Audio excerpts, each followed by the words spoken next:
Programmation musicale, voice track, gestion publicitaire. Nyota FM. Et un support technique, c'est sur Nyota. Écoutez, c'est une nouveauté. Tout de suite, émission.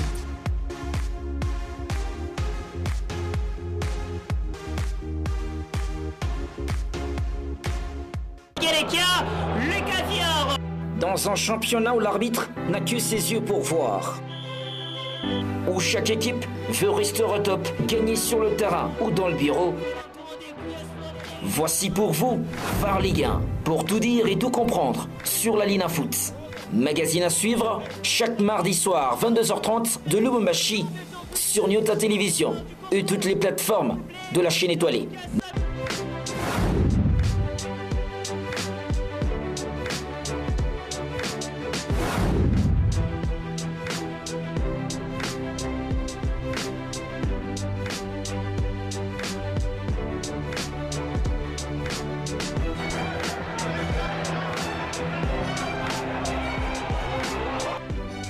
Nous sommes ton VAR Ligue 1.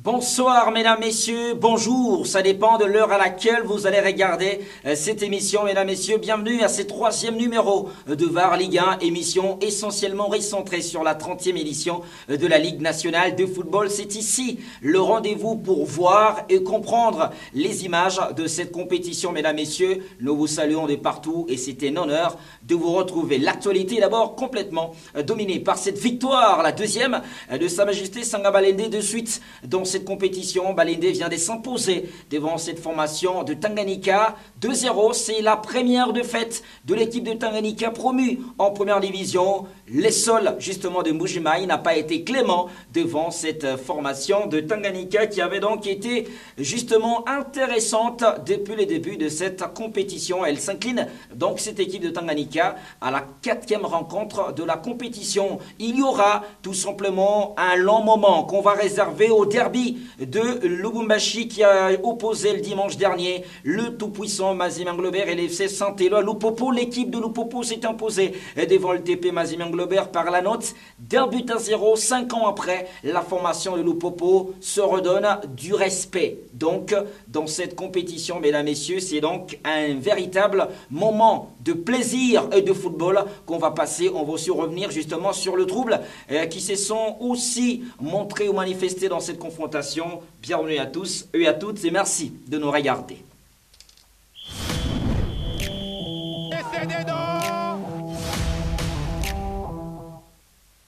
Il y a eu 2 matchs toute la semaine, mesdames, messieurs, justement dans cette 30e édition de la Ligue nationale de football. Déjà le mercredi dernier, l'équipe de Rangers s'était battue par cette formation de l'Étoile de Kivu et la note était donc d'1-0 en faveur de cette formation de l'Étoile de Kivu. Et l'équipe de Aigle Vert était face à l'Étoile de Kivu 2-1. La note à l'arrivée, ça s'est joué le samedi dernier. On va regarder donc le premières images qu'on vous propose dans cette émission, c'est ces matchs qui opposaient les Aigles Verts à la formation de l'Étoile de Kivu. 2-1 était la note à l'arrivée pour cette formation de Aigle Vert. On a constaté justement du côté de Aigle Vert que cette équipe avait de la réussite. Regardez ces longs ballons qui va être mal négocié et interprété par le gardien, la défense de la formation de l'Étoile de Kivu. L'attaquant Tony Telassi ne se fait pas prier donc pour lober pour la première fois le gardien et avoir la vitesse, la puissance pour aller donc déposer ces ballons au fond des filets. Très beau but.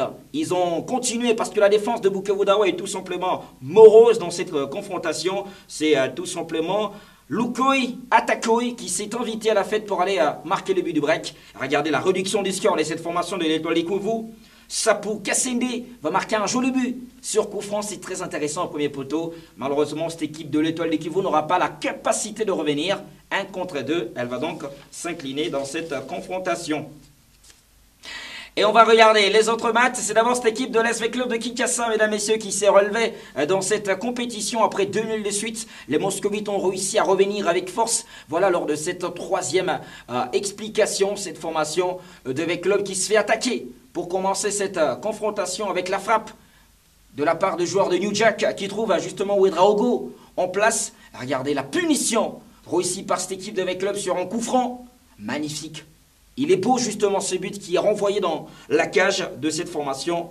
Et ça fait 1-0 en faveur de la formation de DV Club. Regardez ce but, il est magnifique. Et aussi, il y a eu de l'espace qui a été laissé par le mur de cette équipe de New Jack. Et l'attaquant ne s'est pas donc fait prier pour déposer ses ballons au fond de filet. On poursuit. Regardez les belles images. Il y avait un choc des titans au stade des Martyrs de la Pentecôte. C'est cette formation de Desampé qui recevait l'AS Magny-Mignon, mesdames, messieurs, à Kinshasa. Un but partout, la note à l'arrivée. On revoit donc le temps fort de cette confrontation. C'est cette équipe de Magny-Mignon qui adore avoir le ballon, qui se retrouve. Voilà, et la transversale, elle est magnifique. Ça va tout simplement retrouver Rachidi Muzinga. Regardez, il est servi et il a vu le gardien. La position du gardien n'était pas bonne. Regardez ce but, il est magnifique à montrer dans toutes les écoles des foot. Il n'a pas célébré parce que c'était un ancien joueur de Desampé. Mais l'enroulé est tout simplement stratosphérique. Ce ballon finit donc dans le fond des filets. Et il y aura la réponse donc de cette formation de Desampé qui va avoir la capacité, mesdames, messieurs, d'égaliser. Et le but est tout simplement magnifique. Il est marqué par Arsène Gomez de la tête. Un peu d'espace laissé par la défense de cette formation de Desampé. On va partir à l'est de la RDC, mesdames, messieurs. VAR Ligue 1, c'est un peu partout. En République démocratique du Congo, à l'est, il y avait un grand derby de l'est, on va l'appeler comme ça, entre l'équipe de Bukavu Dawa et la formation de Dauphin Noir. Ça s'est joué au stade de la Concorde des Kadutu. C'est finalement l'équipe visiteuse, l'équipe de Dauphin Noir, qui a réussi à faire la différence. Regardez comment tout simplement on va trouver à Basila Boston qui va déposer ses ballons au fond de filet, un peu de largesse, on va dire, dans l'entrejeu, laissé par cette équipe de Bukavu Dawa qui se fait punir et qui perd donc ses matchs, perd 1-0. On rappelle que cette équipe de Bukavu Dawa avait fait un très beau parcours à Kinshasa, en était un échec surtout l'équipe de Renaissance et de l'SV Club de Kinshasa. Malheureusement, le Bouddha va donc s'incliner, mesdames, messieurs, devant cette formation des Dauphins Noirs qui donc a réussi à s'imposer. On va continuer à regarder les images, les belles images voilà, de ces championnats nationaux de la RDC. C'est l'équipe de l'AC Rangers, cette fois-ci, qui revient donc sur le terrain. C'était tout simplement encore au cours de la semaine, cette fois-ci face à cette équipe de l'Étoile de Kivu. C'est le deuxième match de la semaine disputé par cette équipe de Kivu, de l'Étoile de Kivu, mesdames, messieurs, au stade des Martyrs de la Pentecôte. Ils continuent à attaquer, regardez la passe, elle est tout simplement magnifique. Cette passe réussie par le joueur de l'Étoile des Kivu qui ont réussi à marquer un joli but. C'est le seul but voilà, de cette confrontation. Il est marqué par l'Étoile des Kivu qui a réussi donc à s'imposer dans cette confrontation 1-0. La note à l'arrivée, regardez, toute l'intelligence dans la passe. Il réussit aussi à se retourner. Il est laissé dans la surface de réparation l'attaquant de l'Étoile des Kivu et donc qui réussit à faire la différence. Ça fait 1-0. Belle victoire donc pour cette formation.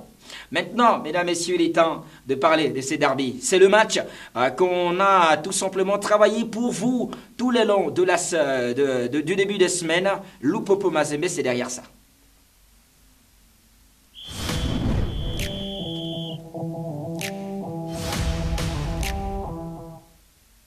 Installez-vous confortablement. On va revoir en long et en large, mesdames, messieurs, les images du derby qui a opposé le FC Centre Lupopo et le TP Mazembe Anglebert. Tout a bien commencé pour l'équipe du tout-puissant Mazembe Anglebert. On regarde les premières images. D'abord, c'est cette équipe voilà, du TP Mazembe Anglebert qui commence très bien avec le travail de Oscar Kawit qui va mettre la vitesse sur le côté. Il trouve Zemanga Sosé. Zemanga va servir justement le jeune Oscar Kawit qui met l'intensité.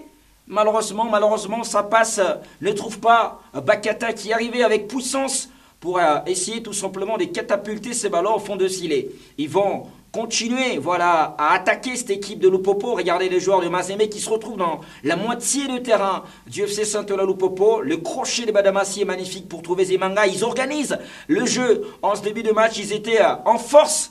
Malheureusement, Oscar Kawit va tout simplement être contré par Papi Kokelea. C'est encore cette équipe de Mazembe qui a le ballon. Cette fois-ci, c'est tout simplement le Gabonais Aouchanga qui se retrouve dans une bonne situation. Regardez, il a l'espace. Malheureusement, ça frappé contré. Je pense par Bakata encore qui compte ce ballon ou par la défense de Lupopo. Il est contré malheureusement.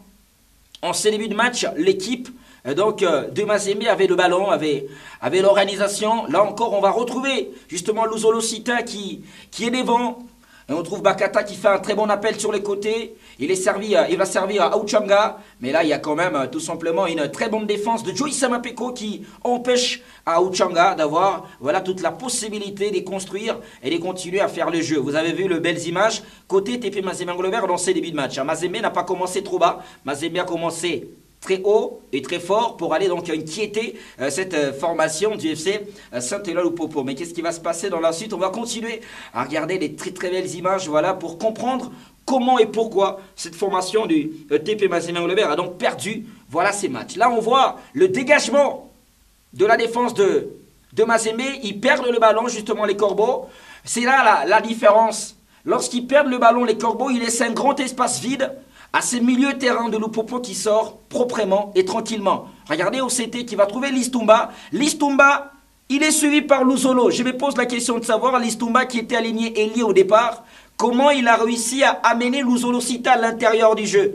Parce que le fait qu'il ait ramené Luzolo Sita à l'intérieur du jeu, Luzolo est absent à son poste de prédilection. Et sur cette image-là, Listumba, un joueur à mouvement, il s'est encore retrouvé au cœur de ce jeu, de la surface de réparation, pour apporter les dangers. La difficulté qu'il a eu, Luzolo Sita, pour défendre sur Listumba, qui était un joueur avec un rôle hybride. Et là, Lupopo avait la première possibilité de mettre ce ballon au fond des filets. On va revoir. Il est tout seul, Kazema Basso. Il doit avoir le mental nécessaire. Jouer peut-être à ras de sol.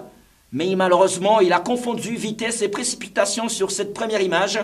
Et à ce moment-là, la formation de Lupopo n'a pas donc réussi à faire la différence. Là, c'est sur la domination encore, on va dire, l'attaquant qui amène la défense centrale de Mazembe. Vous voyez là, c'est Magloire Ntamboué qui est amené par l'attaquant Orso Mwankou. Regardez, les milieux terrain de Mazembe sont complètement bouffés. Et vous l'avez vu, on l'a encerclé. Listumba qui a commencé à proposer déjà dans la course. Mais on a mis le ballon là où il était les défenseurs, Magloire Tumba. Et il va frapper, Magloire Tamboué, pardon. Il va frapper tout simplement Listumba. Et la balle va donc passer à côté. Si on peut revoir, cette image. On a tout simplement compris sur cette image. On continue à le voir. Comment l'attaquant de Lupopo, Orso Mwankou, va asphyxier le défenseur central. Il est parti avec lui. Et tous les milieux de terrain, et même le latéral gauche, ils sont bouffés, Zemanga Sosé, Badamassi. Luzolo Sita est encore en retard. Il ne peut pas défendre sur Lise Tumba. Merci beaucoup justement Michel Makita pour l'image que tu viens de nous proposer. On voit comment dans l'animation cette équipe de Lupopo a commencé à bouffer petit à petit le TP Mazembe Englebert parce que Listumba rentre à l'intérieur, Luzolo les suit, il laisse l'espace derrière et on va toujours mettre le ballon dans le dos de Luzolo. On continue à voir les belles images de ce derby. Mesdames et messieurs, vous êtes dans VAR Ligue 1. Le rôle c'est de revoir pour comprendre, mesdames et messieurs, justement ce qui s'est passé dans ce derby le dimanche dernier. On rappelle le score. 1-0 en faveur du FC Saint-Éloi-Lupopo. Là, on a encore la maladresse, justement, et l'inattention de Keita qui perd ce ballon. Et les joueurs de Lupopo vont jouer très vite. On va chercher toujours Listumba, l'homme a joué côté FC Saint-Éloi-Lupopo. Malheureusement, il n'a pas réussi à le mettre au fond, mais on sent comment l'équipe de Mazembe avait été acculée. Regardez là, le pressing, c'est encore le même jeune, Listumba, qui met le pressing pour aller récupérer ses ballons. Ça va permettre à ce joueur de Lupopo d'avancer. La sœur Somwaku qui est servi, il va retrouver Listumba. Malheureusement, Lise va perdre un peu de secondes. Sinon, Listumba, s'il trouvait ses ballons au bon moment, il allait frapper tranquillement et les poser au fond de filet. Et donc, lorsque Mazembe a eu ses actions, Lupopo en a eu le sienne, avec Listumba qui a tout simplement été l'homme à jouer avec un rôle hybride. Il était aligné comme ailier au départ, extérieur, mais à tout moment il est à l'intérieur. Le rôle hybride qu'il avait a compliqué complètement, on va dire, son adversaire direct, Luzolo Sita, et surtout les milieux de terrain de Mazembe qui ne savaient pas s'il devait défendre sur un ailier qui rentrait au milieu de terrain, alors que OCT Mikamiché était encore au milieu de terrain. Donc on a compris qu'il y avait tout simplement une vraie supériorité numérique criée par le FC Saint-Éloi-Lupopo pour faire mal au TP Mazembe Englebert. Mais le match, pour l'instant, il est toujours de 0-0. On continue à regarder ce qui va se passer dans la suite de cette confrontation, parce que Lupopo, non seulement il faisait un très bon pressing, mais cette équipe de Lupopo était aussi très à l'aise dans la ressortie des balles.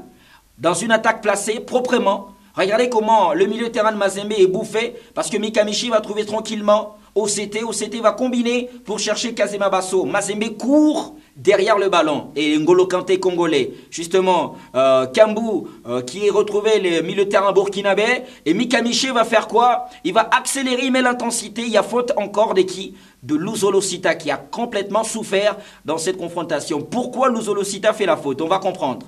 Parce que Luc Emael permet à ses joueurs ou demande à ses joueurs d'être tranquilles dans la ressortie de balle. Et regardez là, la position de Mika Miché et les milieux de terrain de Mazembe, tous trois, les milieux de terrain de Mazembe, ils sont bouffés. Ils sont absents dans le pressing. Badamassi est trop loin, Sosé est trop loin, Gimbi est trop loin et Aouchanga n'intervient pas. N'intervient pas justement sur son adversaire direct. Mika Miché va avoir la latitude de servir le milieu de terrain OCT qui est tout seul et ils vont bouffer tout simplement l'espace. Le joueur de Mazembe, ces dimanches-là, dans le travail défensif que leur demande justement leur entraîneur Lamine Diaye, on ne les a pas trouvés au rendez-vous. Et là, cette image va évoluer parce que lorsque Mika Miché va accélérer, il faut savoir que Luzolo-Sita vient de l'intérieur du jeu. À l'intérieur où l'avait amené Listumba. Le fait qu'il était à l'intérieur en cherchant Listumba, il ne sait pas revenir à temps dans l'entrejeu à l'extérieur pour défendre sur Mika Miché. Et donc, il fait faute. Lupopo domine complètement cette formation du TP Mazembe Englebert quand on jouait déjà vers le 20, les 30e minutes, mesdames, messieurs, de ce match. Qu'est-ce qui va se passer? On continue à revoir les belles images voilà, de ces matchs. Ce qui nous fait comprendre à la base, mesdames, messieurs, c'est que Listumba, au départ, il était aligné dans un 4-3-3 comme un ailier. Parce que celui, l'homme du match, celui, l'homme à jouer côté FC Santola Lupopo, il était aligné sur le côté. Mais dans l'animation de cette formation de Lupopo, Listumba n'était jamais collé sur la ligne.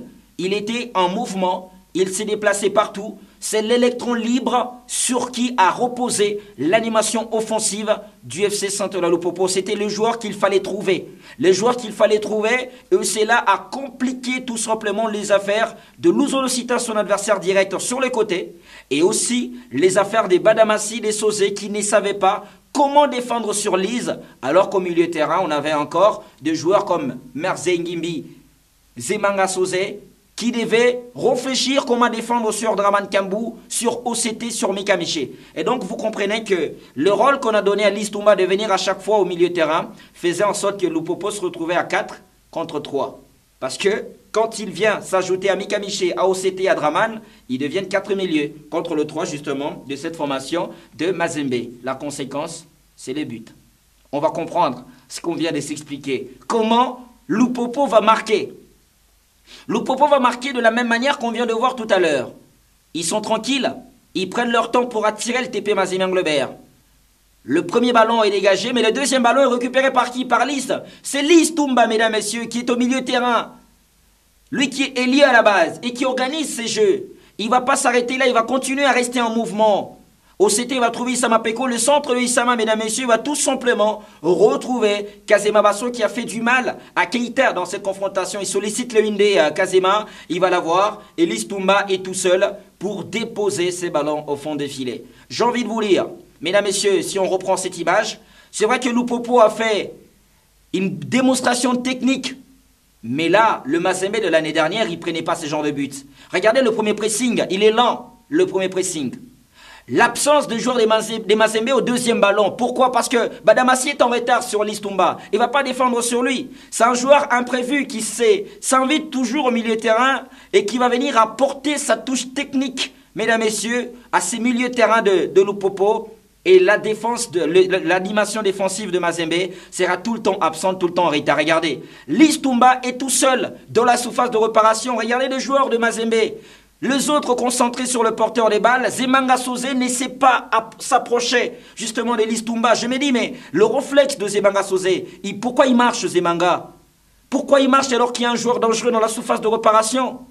Personne ne peut défendre justement sur Lise parce que aussi les centraux ont été attirés par la position de Orso Mwaku. Regardez, Atibou ainsi que Luzolo et Tamboué, ils sont loin.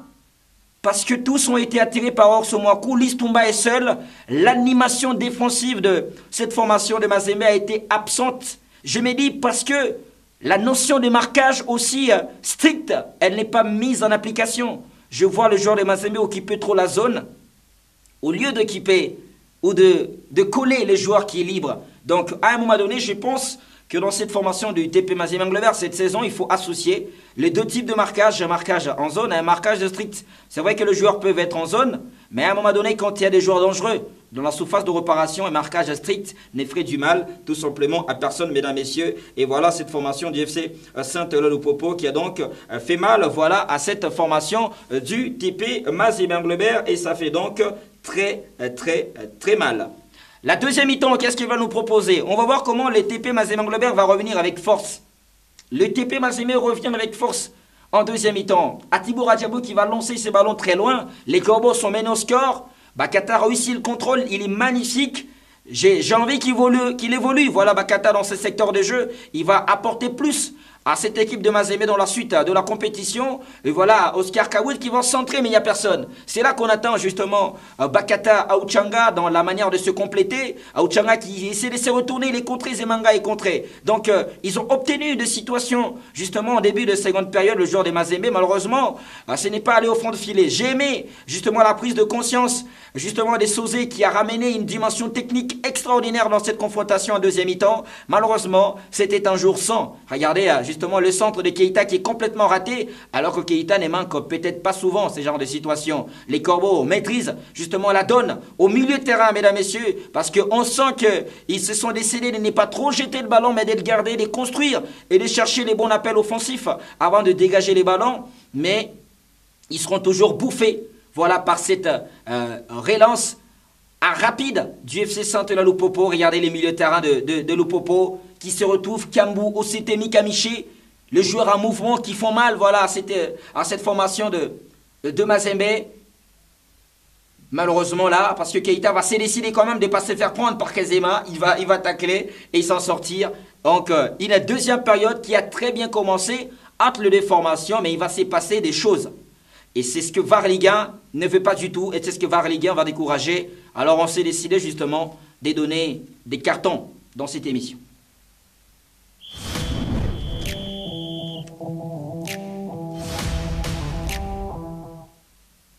VAR Ligue 1 va donner un carton rouge. À qui et pourquoi? Regardons, mesdames, messieurs, justement, cette image qu'on vous propose. Là, le ballon est en jeu. Le match est en jeu. Mais on se demande pourquoi ce supporter habillé en maillot du TP Mazembe Englebert se retrouve sur le poteau du FC Saint-Lô-Popo. Le jeu est en cours. Comment un supporter du TP Mazembe Englebert va se retrouver tout simplement derrière le poteau en train de le toucher? Et il essaie de se faire menacer justement par les joueurs. Et ça va être la bêtise qui va tout simplement abîmer toute cette partie. Parce que là, il y aura des troubles qui vont commencer. Je suis étonné de voir et je me demande, la police à ce moment-là, elle est où?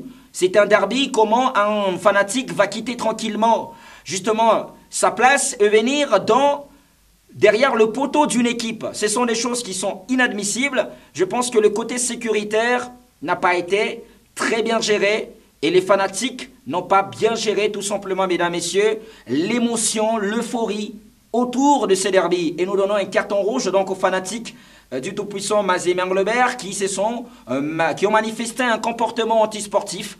Ils ont tout simplement, on va dire, à s'aimer ces troubles-là que nous condamnons tout simplement dans cette émission. Carton rouge donc aux fanatiques du TP Mazembe Englebert qui ont sémé ces troubles dans cette confrontation, surtout celui-là. Carton rouge à lui parce que c'est inadmissible. Voilà, qu'ils viennent gâcher la fête d'un spectacle. Je pense que s'il n'y avait pas ces troubles-là, peut-être que le TP Mazembe Englebert serait revenu au score parce que la manière dont ils ont commencé la deuxième mi-temps était extraordinaire et ils avaient tout simplement besoin de rester en confiance, continuer à jouer pour faire mal. Donc carton rouge à tous les gens qui partent au stade pour faire des troubles. Il faut laisser les 22 acteurs donner les spectacles, laisser aux entraîneurs de faire leur boulot. C'est toujours très important parce que 1-0, c'est pas la fin du monde. On peut égaliser à la 90e. Hein. Mais pourquoi vous faites des troubles à la 70e, à la 85e? C'est pas normal.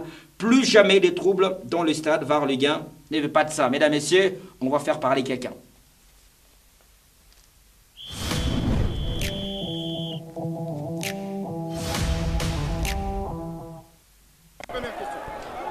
Coach Lamine, en ce jour, qu'est-ce qui vous a le plus frustré? Tout. Tout. Honnêtement, tout. Parce que je pense que on devait être plus civilisé, pouvoir jouer tranquillement, sans pour qu'il y ait des lacrymogènes ou quoi que ce soit. Je pense que, bon, le résultat est biaisé dans la mesure où tu arrêtes 20 minutes un match.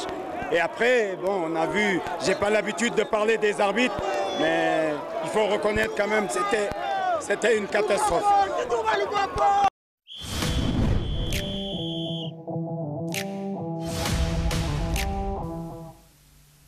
La média qui a été tout simplement, mesdames et messieurs, au micro de Meshak Kayembe, il a parlé, il n'était pas content du tout de l'arbitrage, il n'a pas aimé certaines décisions, on l'a vu, des décisions des arbitres parfois qui ont aussi énervé, voilà on va dire des parts et d'autres, mais on demande toujours au staff technique voilà, de rester calme. Quand il y a ces genres de derby et garder les émotions pour ne pas influencer négativement aussi, voilà, on va dire, le public au stade, mais que l'arbitrage aussi s'améliore. Ce sera tout simplement la bataille, mesdames, messieurs, de cette émission parce que les trio arbitral de ces jours-là n'étaient pas aussi exemptes des reproches. Merci infiniment à vous tous d'avoir suivi cette émission VAR Ligue 1, le 3e numéro sur Nyota à télévision. Ça a été un véritable bonheur pour nous de vous servir, mesdames, messieurs. Prenez soin de vous.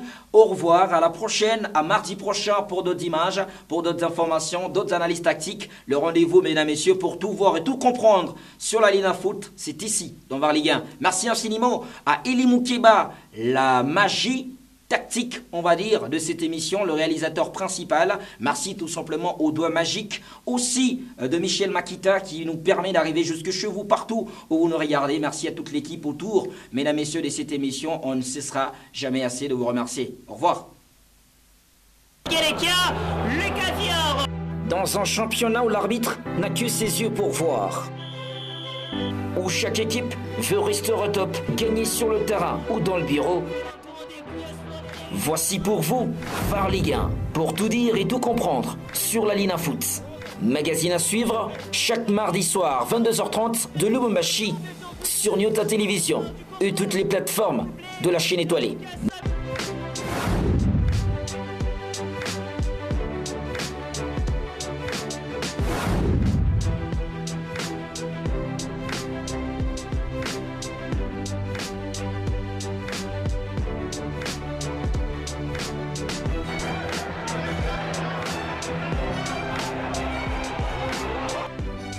Nous sommes dans VAR Ligue 1.